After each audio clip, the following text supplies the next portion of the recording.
On the afternoon of September 2nd, 1999, in the township of Jericho, Long Island, real estate agent Peter Kokonos heads to the home of a client. He has asked Kokonos to help dispose of a 55-gallon drum, one that has rested in the crawl space of the client's home since before he moved in, 9 years earlier. When he purchased it, he saw the drum, and he tried to move it, but he couldn't lift it, so he rolled it back and he left it, and I guess he forgot all about it. Kokonos and the homeowner decide to see what's inside. They get a screwdriver and pry open the sealed lid.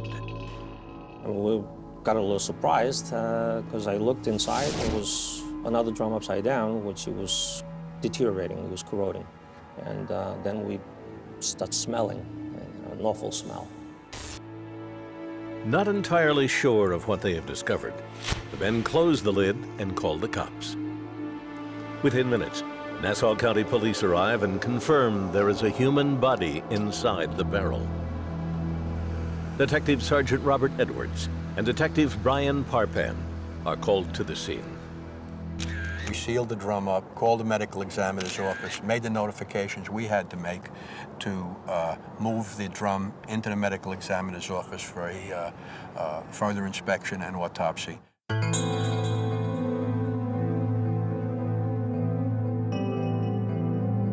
On the morning of September 3rd, Dr. Gerard Catanese begins the process of extracting a human body from its metal tomb.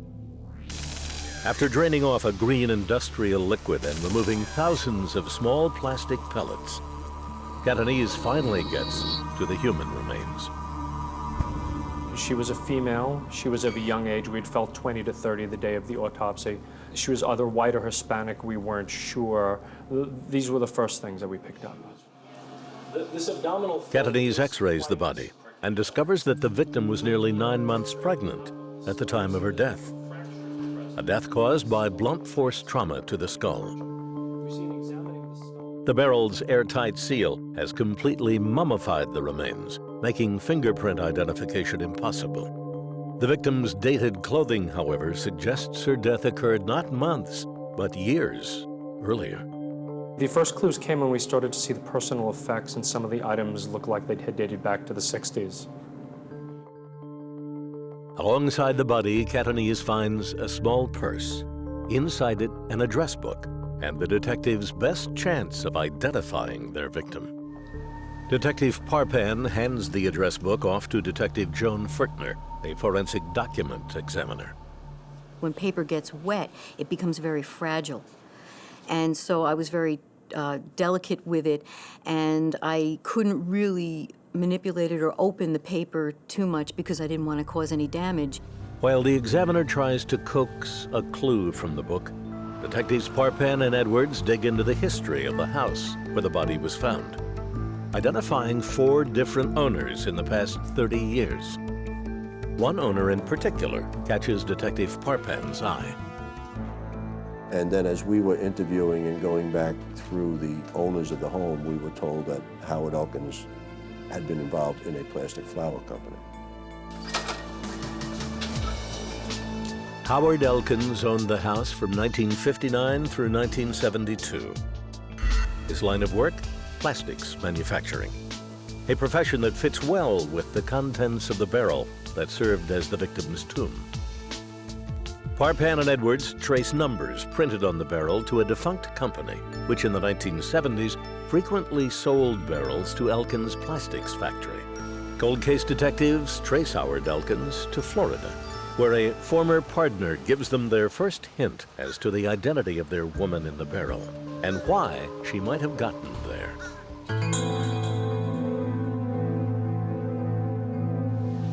"80-year-old Mel Gantman spends most of his days relaxing on the beach in Florida. One day, however, a shadow brushes across the old man's horizon in the form of 2 men with badges. They want to talk about Gantman's former business partner, Howard Elkins, and a barrel that once contained plastic. And then when the police came here, the 2 detectives were here, they showed me the pictures of the barrel. I said, of course I know the barrel. According to Gantman, The barrel comes from a plant he once operated with Howard Elkins. Cold case detectives ask Gantman if he has any idea how a young pregnant woman might have wound up inside the barrel and under Elkins' former Long Island home.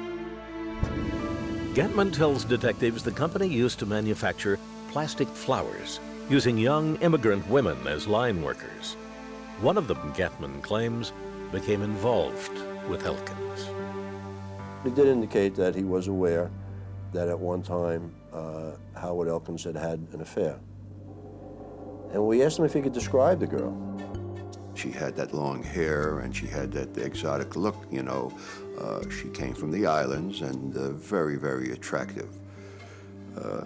She would get a second look. Gantman cannot provide detectives with the girl's name. His information, however, fills in the blanks as to why she was probably killed. While Parpan and Edwards endeavor to establish a motive, their partners back in New York work on IDing the victim, a job that eventually finds its way to the Nassau County Crime Lab. Forensic document examiner Joan Furtner has taken her time drawing out pages from an address book found inside the barrel with the murder victim. Some faint writing has become visible, but is not yet readable. Furtner scans each piece of script and begins to decipher what she believes to be the victim's handwriting. On one side of the page, it said Social Security number, which was written down, and on the opposite page, it said Residencia Nombre. It was a resident alien number, and that was listed on the other side. And when I saw that, I just said, wow. The resident alien number leads police to immigration, and then to a name and photograph of the woman they believe to be their victim. She is Reina Marroquin, 25 years old in 1966, when she immigrated to New York from El Salvador. Armed with this final piece of information, detectives decide it's time to talk to Howard Elkins about his old girlfriend.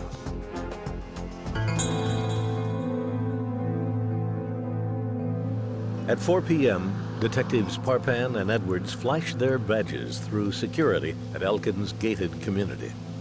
The cops knock on their suspect's front door and sit down for a chat. Parpan asks Elkins if he ever dated a worker at his factory.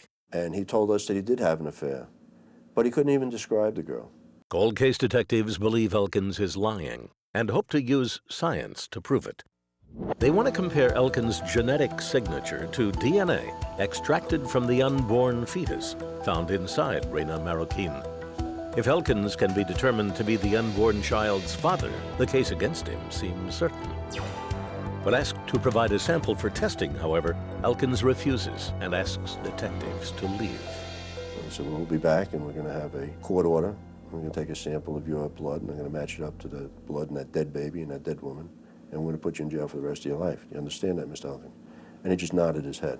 The next day, they are still in Florida, processing paperwork to obtain blood samples, when a call comes in from the Nassau County Detective Bureau. One of the detectives in the office asked me if we had Mr. Elkins in our custody. I said, of course not. Why? He said that the police department from Florida had just called our homicide squad, indicating that Mrs. Elkins was making him a missing person. By the time the New York cops arrive at the Palm Beach County Sheriff's Office, Mr. Elkins has been found. Earlier in the day, the 70-year-old walked into a Walmart store, purchased a 12-gauge shotgun and a box of shells. He then got into the back seat of a neighbor's SUV and fired one shot into his skull. He didn't face this the last time, and I don't think he was going to face it this time. I guess that he felt was his only way out. Postmortem DNA testing establishes Elkins to be the father of Reina Marroquin's unborn child. His suicide, detectives believe, to be as good as a confession. He was the father of the fetus, and that, I felt, gave us the motive. He had the opportunity, and that really closed the case for us. The following month, some 30 years after she died, the remains of Reina Marroquin and her unborn baby are returned to Reina's family and find a final resting place in her hometown of San Martin, El Salvador.